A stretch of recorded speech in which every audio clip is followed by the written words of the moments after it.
Okay, as you can see, I'm already getting started, but this is a '05 Passat TDI with an automatic transmission. I'm just going to show you how to remove the automatic transmission. This should work for probably the 1.8Ts and the V6s also. But you want to, obviously a lift is nice, but you can do it on the ground. You jack up the front of the vehicle, put on jack stands, take the front wheels off. I'm going to go onto here real quick. Take the CV axles out. You can just unbolt them from the transmission flanges, and you can actually get them off without undoing any knuckles or anything like that.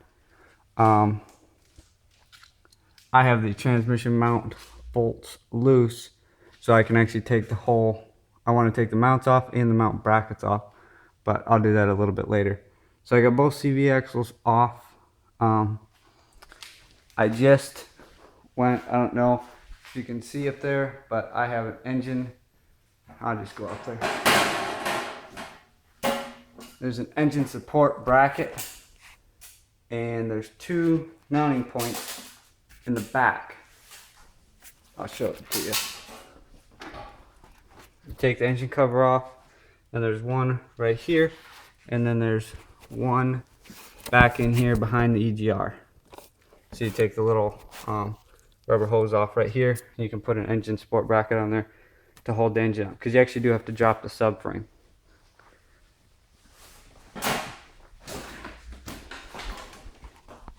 Okay, so to drop the subframe, you take two 13mm bolts out here. These are 18mm. Before you remove anything, I haven't done it yet, but this bolt right here is for the strut, for the springs. You want to take this bolt out on either side so that the subframe, you don't actually have to remove it, you just have to drop it down. So this will allow the subframe to drop and just hang on these lower control arms. So there's an engine motor mount nut right here. Just loosen that, don't take it off, because you want the subframe to stay up on this side. Then there is two bolts here and here, and one bolt here. And then the front of the subframe will come down. So same thing on the other side, just loosen that nut and take the others out. Then the subframe should come down, but make sure you have the engine and transmission supported before you do that. Okay, so I got these bolts out right here on the for the struts. This bolt really did not want to clear the back side of this control arm bushing when it was coming out. I just did one of these a few days ago, and it had already been changed, and they ran the bolts through the other way, so they were much easier. But I just ended up tapping a punch in between the top of the strut and this control arm to pull it away a little bit, and then I was able to tap it out. So I have all of the bolts out here. Just that one 13mm nut is just loosened. Same over here. I have this bolt out, everything back here, and this plate comes off. This is the only bolt on. So I will show you how this is gonna go. I'm just gonna remove this bolt, and then the subframe will basically come down right here, and it should stay up in the front.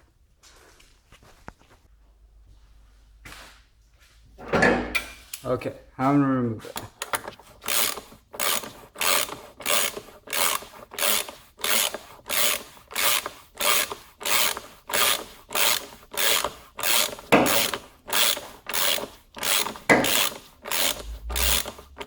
Once you get it down some, you can actually slide these transmission mounts out, because I removed them, or removed the bolts.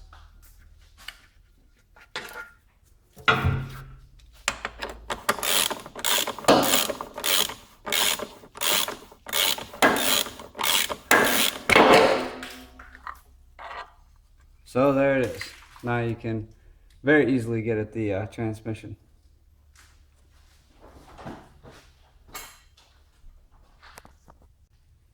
And just a quick note, the transmission and engine are both supported from the top.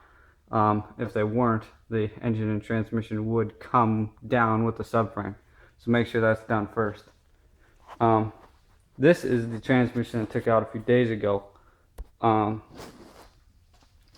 you can see, it is quite a hefty transmission, weighs somewhere between 250 350 pounds.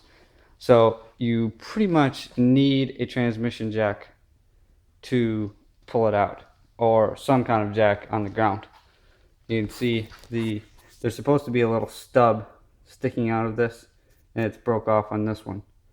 This transmission is shot. It had quite a bit of metal in the pan, big chunks from the clutch drums. So just be aware of that. Don't try to lift it by hand.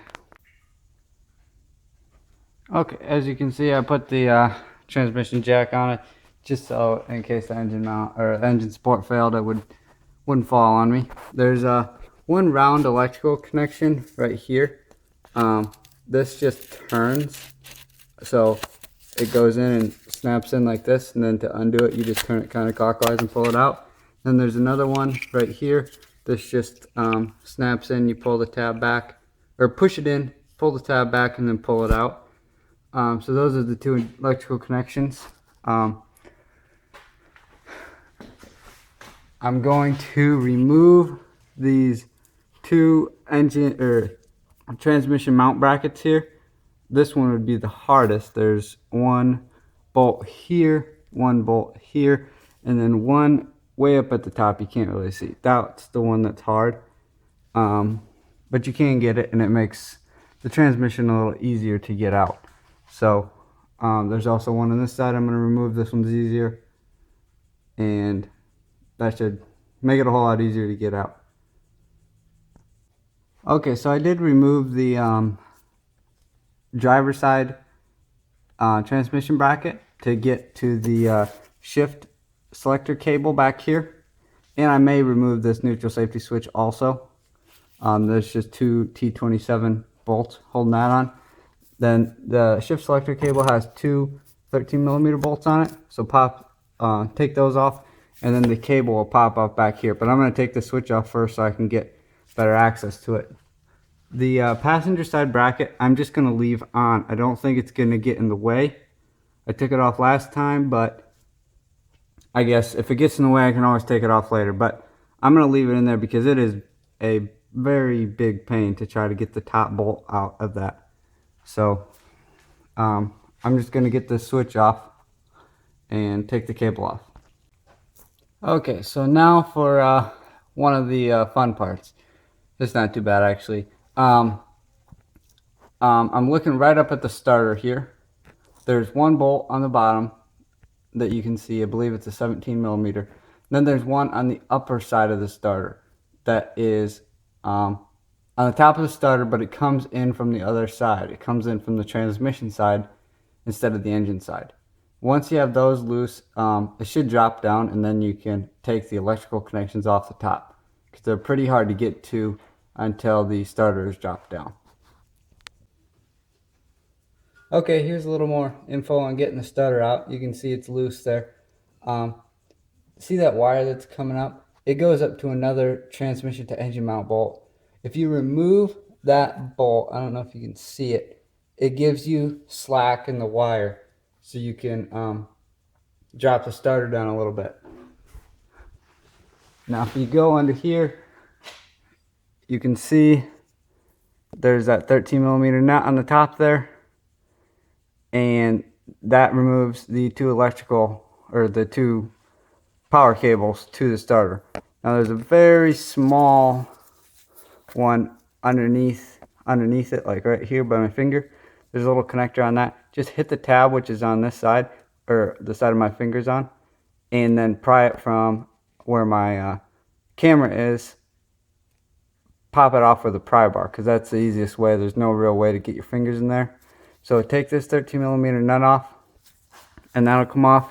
And the bolts for the starter are actually 16mm, not 17, just so you know.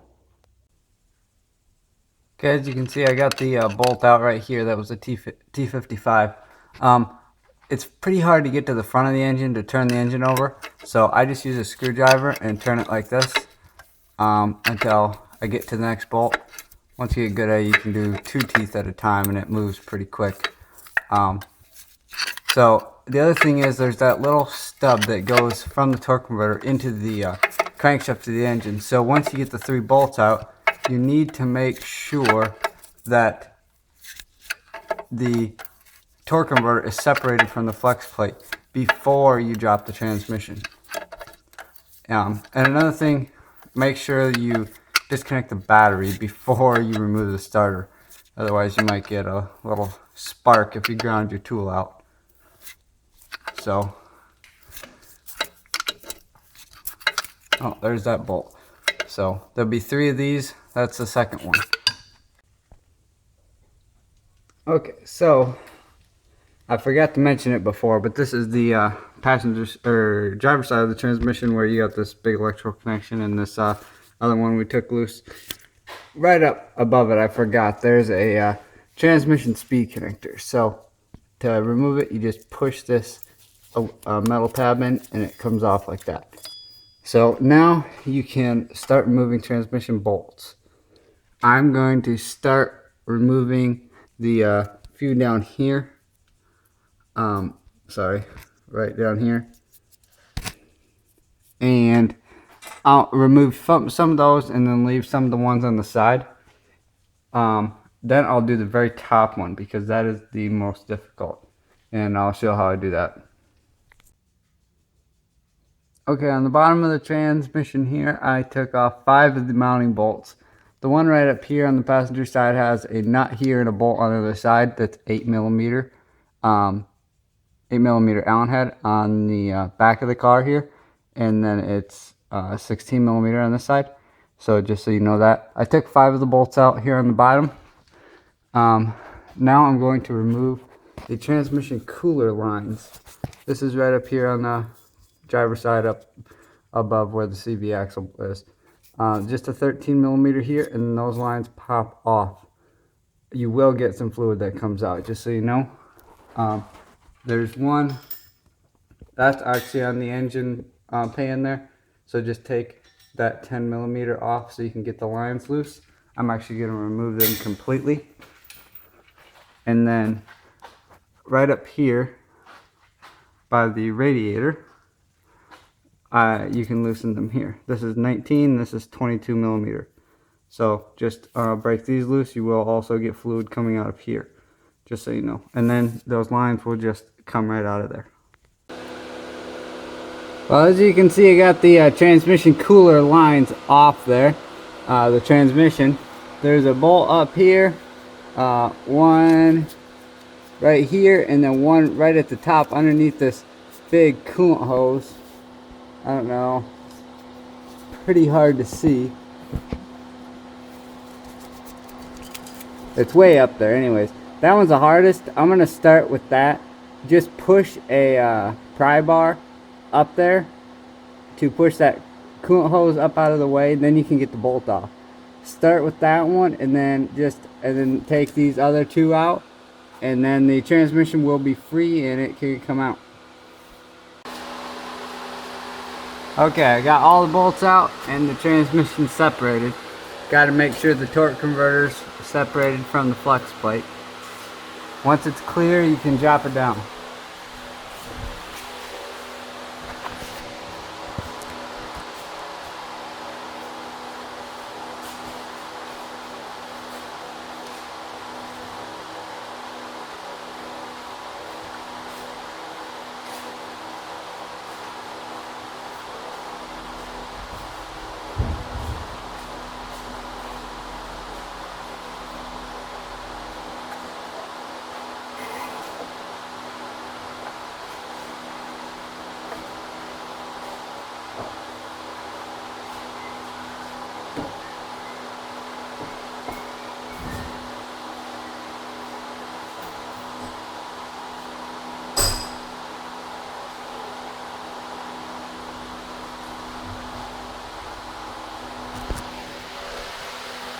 Okay, so there it is. It's all the way out, coming down.